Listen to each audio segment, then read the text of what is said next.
بسم اللہ الرحمن الرحیم۔ السلام علیکم۔ پاک وائس سٹوریز میں آپ سب کا خوش آمدید۔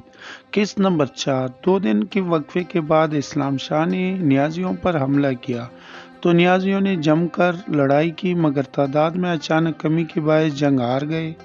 شکست کے بعد خواص خان جموں کی طرف نکل گیا اور نیازی کوہستان نمک کی طرف بھاگ گئے۔ نیازیوں کا خیال تھا کہ پٹھانوں کی جانی دشمن گوگڑ ان کی حمایت کریں گے اور وطاس کے زیر تعمیر قلعے پر قابض ہو کر دریا گھاگھرا اور درہ خیبر کے درمیان علاقوں پر مشتمل نیازیوں کی سلطنت قائم کرنے میں کامیاب ہو جائیں گے۔ نیازی بھول گئے تھے کہ اپنی 5 سالہ حکمرانی میں سوائے ظلم و جبر کے انہوں نے نہ کوئی اصلاحی یا فلاحی کام کیا اور نہ ہی دین اسلام کی کوئی خدمت کی۔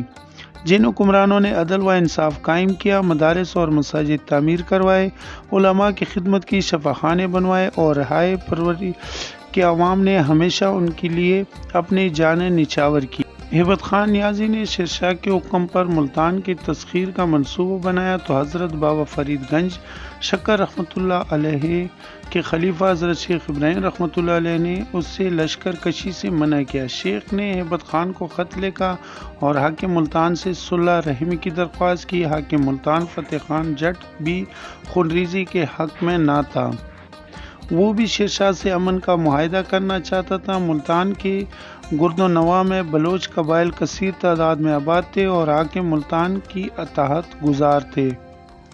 سیدو بلوچ بلوچوں کا متفقہ سردار تھا اور فتح خان جٹ کا نائب تھا۔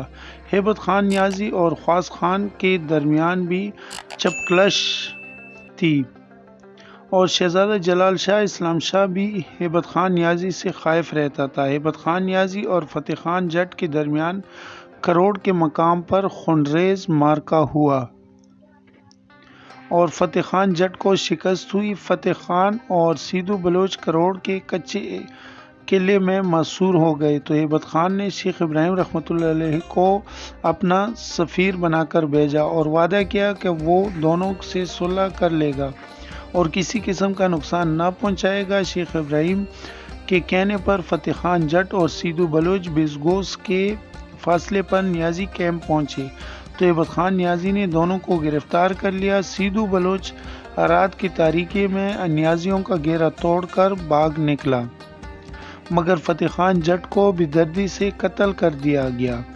پنجاب کی حاکمیت ملی تو نیازیوں نے بلوچوں کو قتل عام کیا اور فتح شیر جٹ کے حمایتوں کو بھی چن چن کر تہہ تیغ کیا۔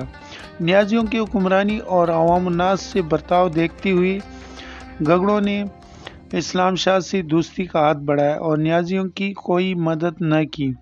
راولپنڈی اور جہلم کے درمیانی علاقے ڈومیلی میں اسلام شاہ اور ہیبت خان نیازی کے درمیان آخری جنگ ہوئی اور مد مقابل لشکر بہادری سے لڑے۔ روایات میں ہے کہ ڈومیلی کے نواح میں پہلے قبرستان اس جنگ کے آثار ہیں۔ دریائے جہلم اور ڈومیلی کے درمیانی علاقہ میں اسلام شاہ نے خونریز جنگ کے بعد ہیبت خان نیازی کو میدان چھوڑنے پر مجبور کر دیا۔ ہیبت خان نیازی مختصر دستہ لے کر دریائے کہان کے کناروں پر پھیلے جنگل میں روپوش ہو گیا۔ اسلام شاہ نے سارے پنجاب سے نیازیوں کا صفایا کر دیا اور انہیں دریائے سندھ کے مغربی علاقوں کی طرف دھکیل دیا۔ ہیبت خان نیازی نے کشمیر کی راہ اختیار کی، مگر بدقسمتی سے میرپور اور کوٹلی کے درمیان علاقہ میں راجپوتوں کے ہتھے چڑھ گیا۔ انعام کے لالچ میں راجپوتوں کے سردار نے ہیبت خان نیازی کا سر قلم کروایا اور دلی جا کر اسلام شاہ کو پیش کیا۔ بعض مورخین نے لکھا کہ نیازیوں کو حضرت بابا فرید گنج شکر کے خلیفہ شیخ ابراہیم کی بددعا تھی۔ ہیبت خان نے شیخ ابراہیم کو دھوکہ دیا اور بدعہدی کا مرتکب ہوا۔ فتح خان جٹ کے قتل اور بلوچوں کو برباد کرنے پر شیخ ابراہیم نے ہیبت خان نیازی کے عبرتناک انجام کی پیشگوئی کی جو سچ ثابت ہوئی۔ ایسا ہی انجام خواص خان کا بھی ہوا۔ اسلام شاہ کے حکم پر اسے قلعہ روہتاس میں قتل کیا گیا۔ خواص خان کا سر قلعہ روہتاس کے باہر اور دھڑ خواص پور ضلع جہلم میں دفن ہے۔ باقی سٹوری اگلے کیس میں دیکھنے کے لیے ہمارے چینل کو سبسکرائب کر لیں اور بیل نوٹیفیکیشن کو آن کر لیں تاکہ اگلا کیس آپ تک بآسانی پہنچے۔ امید ہے آپ لوگوں کو یہ سٹوری کا کیس پسند آیا ہوگا۔ اگر پسند آئے تو ویڈیو کو لائک کر لیں، کمنٹ میں اپنے رائے کا اظہار ضرور کر لینا۔ اگلی کیس میں پھر انشاءاللہ ملیں گے۔ اللہ حافظ۔